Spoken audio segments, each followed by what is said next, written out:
The Spirit of the Forest. The Navi's Trial Part 1. The marking in the shadowed emerald canopy of Pandora. The jungle thrummed with quiet ancient life. High above, the sun painted the tree crowns in golden light, while down below, in the dense undergrowth, silence stretched like a net. The jungle was listening. Somewhere between the roots and spirits, a young Navi named Tokoro walked barefoot across the moss-covered floor, his skin painted in ceremonial charcoal, bow in hand, and his heart hammering like a trapped animal. He was 17 cycles old, and today was his Sinui, the trial of the hunter. A rite no true warrior could skip, one which allowed him to walk among his people as more than a boy. He had trained since he could walk, learned to stalk prey by moonlight, to kill with one shot, to listen not just with ears but with spirit. But no lesson had prepared him for the silence he now stepped into.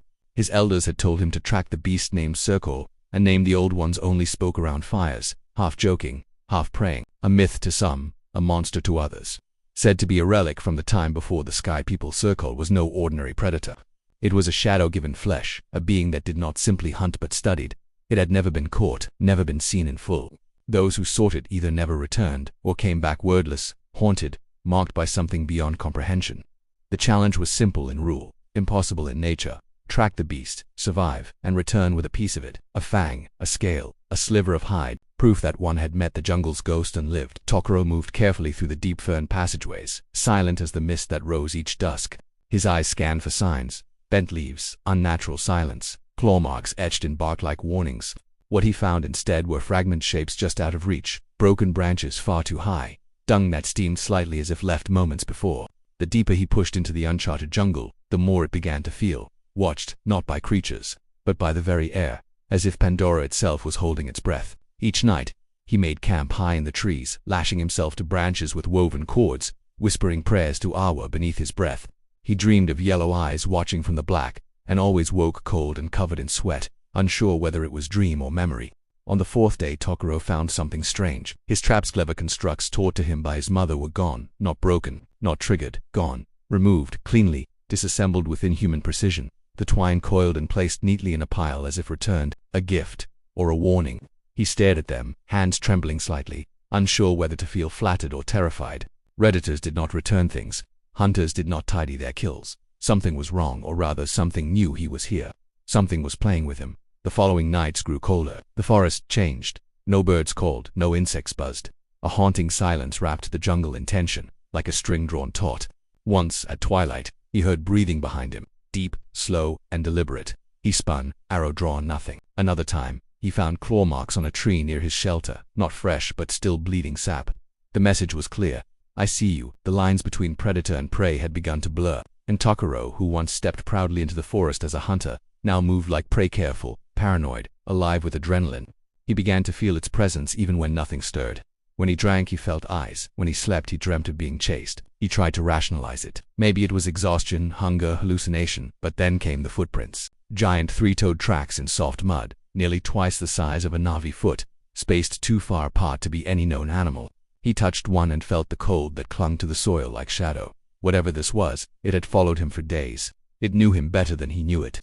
One evening he sat by a low-burning flame, chewing dried meat, hands calloused and dirty. His thoughts ran wild, mind replaying the last few days in jagged flashes. The jungle had not given him a chance to be brave, it had forced him to be clever. The beast was out there, not stalking him for food, studying him, testing him, and perhaps waiting. Just before sleep claimed him, he saw something. Across the river, in the dark eyes, twin slits of amber light, like twin moons floating in the void. They didn't blink, they didn't move, they simply watched. Tokoro's heart thudded against his chest. He didn't move, didn't breathe. The flame sputtered and hissed, the eyes remained. Then, in a blink, they vanished. No rustle, no retreat, just gone. Tokoro didn't sleep that night. He knew now what the old ones meant when they said Circle wasn't hunted. It chose who saw it. It decided when the trial ended. The jungle had flipped the game, and he was no longer the predator.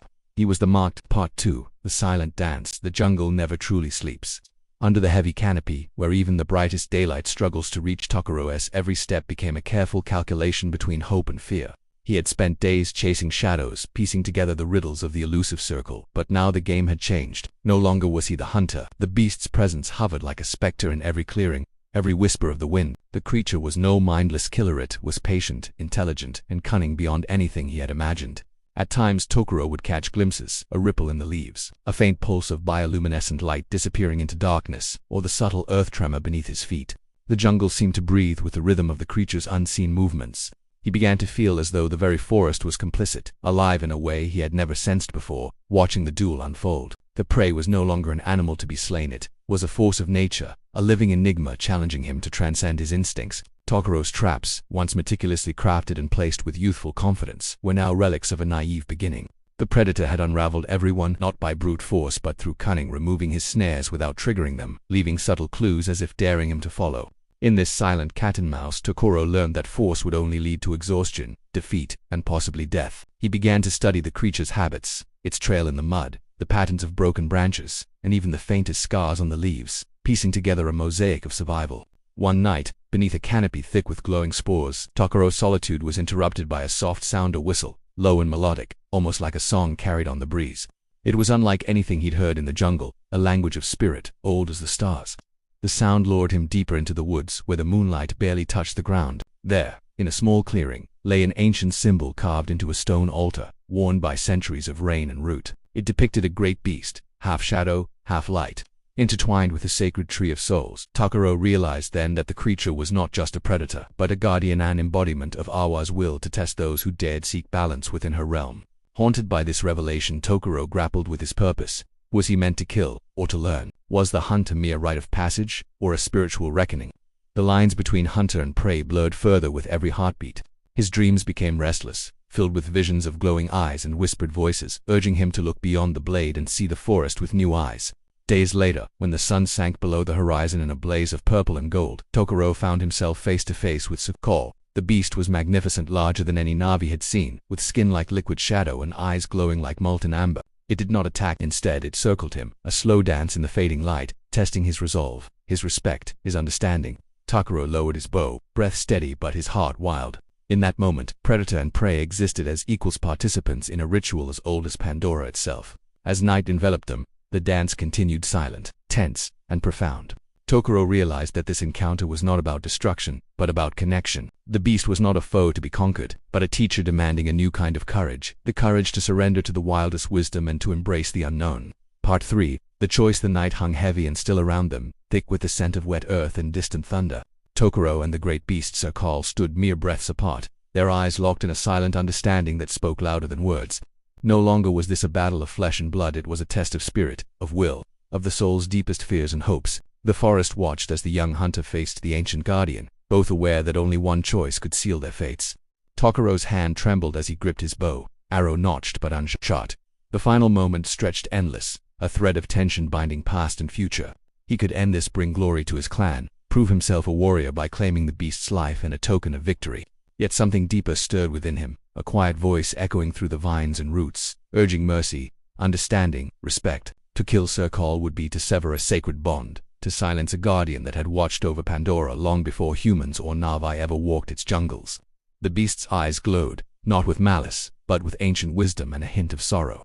It seemed to offer a choice not just for survival, but for harmony, a chance to break the endless cycle of hunter and hunted, of destruction and fear. Tokuro's breath caught as he realized this was not just about a fight, but about the future of his people and the wild itself. Could he be brave enough to lay down his weapon, to surrender his pride and embrace a new path?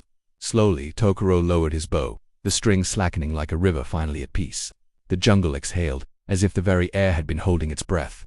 Sakal stepped back, the shadows folding around its lithe body as it disappeared into the depths of the forest. In that moment, Tokuro was changed, not just a hunter, but a guardian, a keeper of balance between his people and the untamed world they called home. When he returned to his clan, empty-handed but full of a silent strength, the elders met him with silence. No trophies were brought, no battle songs sung. Instead, Tokuro told the story of the dance in the dark, of the eyes that watched without hatred, and the choice that defined him. His people listened, some with disbelief, others with awe, and slowly the tale became a new legend. Reminder that courage is not always found in the bowstring snap, but in the mercy to spare, the wisdom to understand, and the heart to change. Under the watchful gaze of Awa, the forest grew quiet, once more alive with secrets and promises, waiting for the next story to unfold.